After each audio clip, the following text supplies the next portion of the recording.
इसलिए गुरु का भी जो चयन किया जाता है बहुत सोच समझ के किया जाता है। भगवान श्री कृष्ण ने गीता में उस प्रोसेस को भी बताया है। तद विद्धि प्रणिपातेन परिप्रश्नेन सेवया उपदेक्ष्यन्ति ते ज्ञानम ज्ञानिनस् तत्वदर्शिनः। तत्वदर्शी होते हैं गुरु, तो इस सब चीजों के पीछे जो तत्व जानते हैं। तो प्रोसेस क्या बताया? तद विद्धि, इसका विधि क्या है?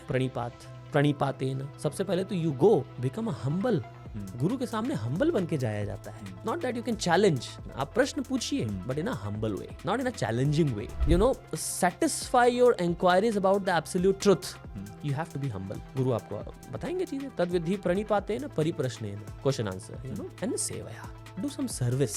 इट्स नॉट दैट कि जस्ट हम जाएंगे प्रश्न ही पूछेंगे बट गुरु ने जो बोला उसको नहीं करेंगे। तो सेवया, ये 3 प्रोसेस, तद विधि प्रणिपात परिप्रश्न सेवया। तब गुरु आपको उपदेक्ष्यन्ति ते ज्ञानम ज्ञानिनस् तत्वदर्शी। भगवान श्री कृष्ण ने, भगवान राम ने, हमारे जितने भी आइडल्स हैं, इन सब ने, रोल मॉडल्स हैं, इन सब ने अपने जीवन में इसको करके दिखाया है। भगवान श्री कृष्ण उज्जैन में संदीपनी मुनि के आश्रम में गुरुकुल में रहे जाकर, वो भगवान है, उनको गुरुकुल में जाने की क्या आवश्यकता है? भगवान 15वें श्लोक में कहते हैं गीता में, वेदेश्च सर्वे रहमेव वेद्यो वेदांत कृत वेद विद एव चाहम, कि I am the source of all the Vedas, by me comes all the Vedas and by all the Vedas I am to be known, but he is going to read Vedas in his guru's ashram, Sandipani मुनि आश्रम। सारी 64 कलाएं सीखने जा रहे हैं, सारी विद्याएं सीखने। तो भगवान वो सिखा रहे हैं कि आप गुरु के पास जाइए, उनकी सेवा करिए, उनसे प्रश्न करिए, उनके साथ हम्बल सर्वेंट बनिए, तब जाकर के आपको ये चीजें प्राप्त होंगी। गुरु शब्द का अर्थ होता है, शाब्दिक अर्थ के रूप में अगर जाएं, गुरु मीन्स हैवी, जो हैवी है।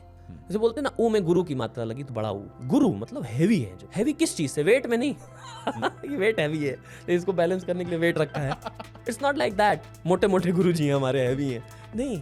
ज्ञान से जो हैवी है, जिनकी चेतना भगवत चेतना है, गॉड कॉन्शियस है जिनकी चेतना, कृष्ण कॉन्शियस है जिनकी चेतना, जिनकी चेतना भारी है, आध्यात्म से भारी है, वो हमें आध्यात्म का ज्ञान दे सकते हैं।